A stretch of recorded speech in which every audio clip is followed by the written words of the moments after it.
Hello, true duelists. My name is Craig Fee, and as always, welcome to the Yu-Gi-Oh! Update. This week you can find me in my usual white button-down shirt, and not at all just a white t-shirt I've been forced to wear after misplacing my one and only white button-down shirt. And that's a fact. This week was big for the Yu-Gi-Oh! Community as the ban list finally dropped. That is right, after so much time, which I think was like 2 weeks total, but for Yu-Gi-Oh! Players, that's 17 years, I can assure you. We finally got the ban list. And we finally now know that branded Tri-Brigade is no longer a viable deck. Sorry to everyone who continued to want to play that deck specifically.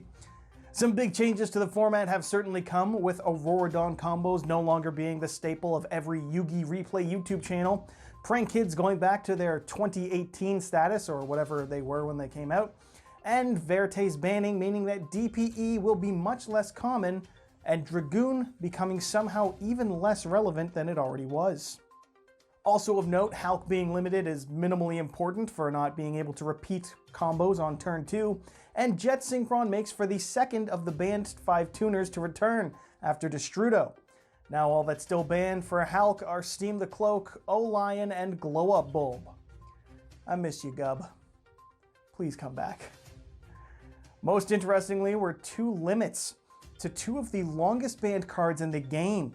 Change of Heart, banned since April of 2005, and Yatagarasu, the longest ever banned card in the game, back after just over 18 years. Yes, Yata was banned since the original banned list, not just limiting, and the bird is back.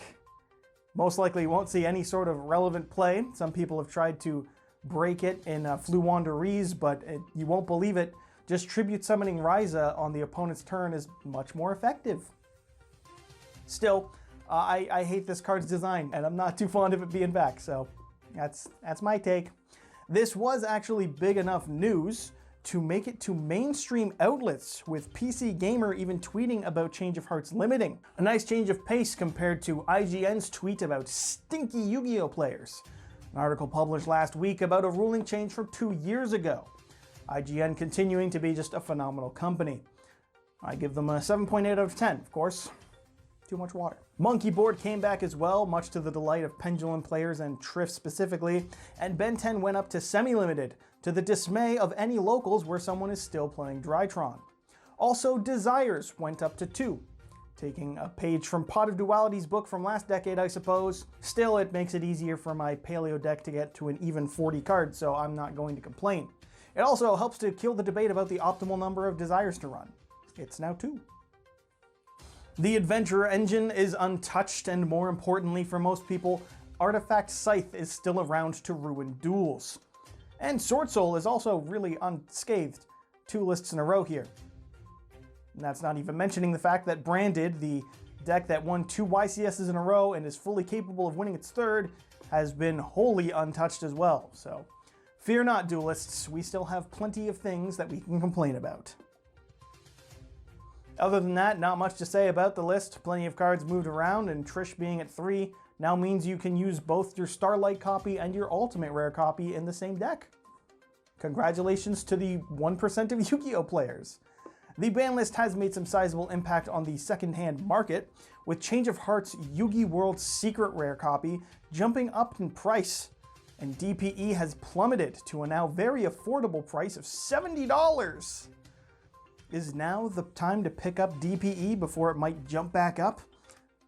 Oh, maybe. If it continues to see play in events, I'm sure it'll go back up a bit, but if it doesn't, it might go down a little bit, so I don't have any sort of financial advice for you, particularly not overpriced cardboard. Ultra-Rare Fusion Destiny might be worth picking up now, though. I think that's kind of been on a downward trend solidly. Moving away from ban list news and back to this tweet from IGN, we did see some absolutely divine Yugi-Boomer tweets in response to this piece of news, with a particular hatred for the Xyz mechanic of all things. You would expect it to be Pendulum, what with Yugi-Boomers hating new and Pendulum being new, or at least newer than Xyz, but no, they just kept complaining. So if you're bored and you're looking for just a good time of people saying really, really, really, really bad takes about Yu-Gi-Oh, check out that tweet. You won't believe it. Twitter and bad takes. Who'd have thought? Moving on, the Dimension Force regional qualifiers have been announced, with the chance for players to earn prizes and an invite to the World Championship qualifiers. Cities and locations of events are listed on the Yu-Gi-Oh! TCG's websites.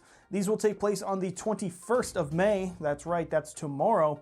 So you can get hyped to see just how annoying Change of Heart might be, or just how useless it feels against the standard 2022 N board.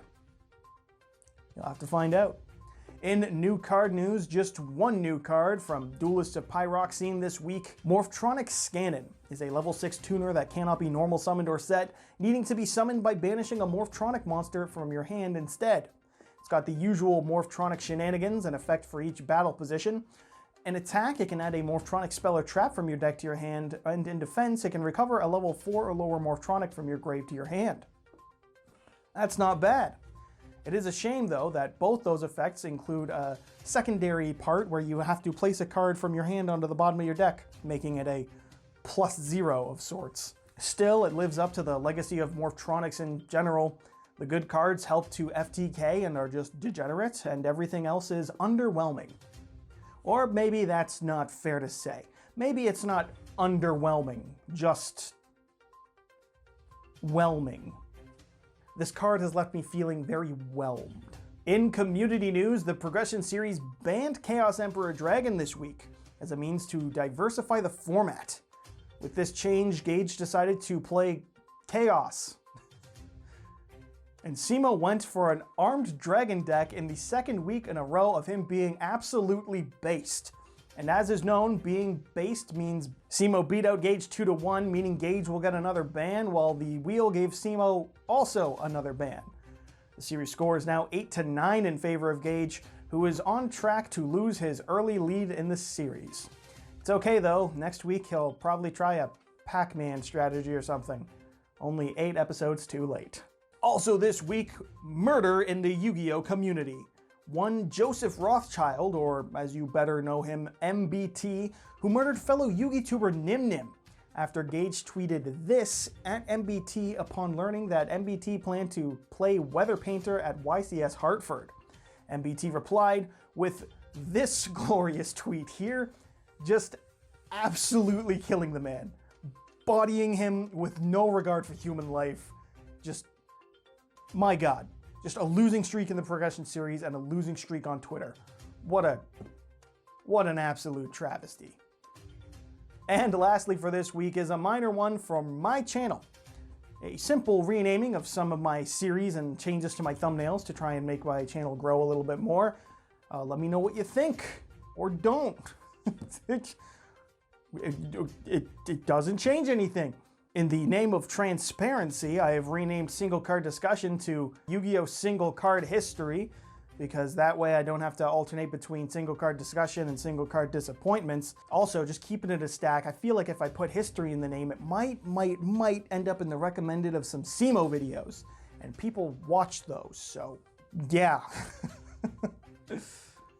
Also, after bringing all of my camera gear to film duels last week and then finding out as I went to hit record that I had forgot to bring a damn memory card, this week I managed to actually film some test duels for a new series.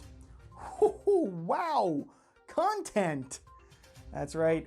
That video will most likely be out on Thursday. You'll be able to see me playing Paleo Frog versus my buddy playing Lightsworn. Some good stuff and some Progression series levels of misplay, I'm sure, when I go back and rewatch them, so stay tuned.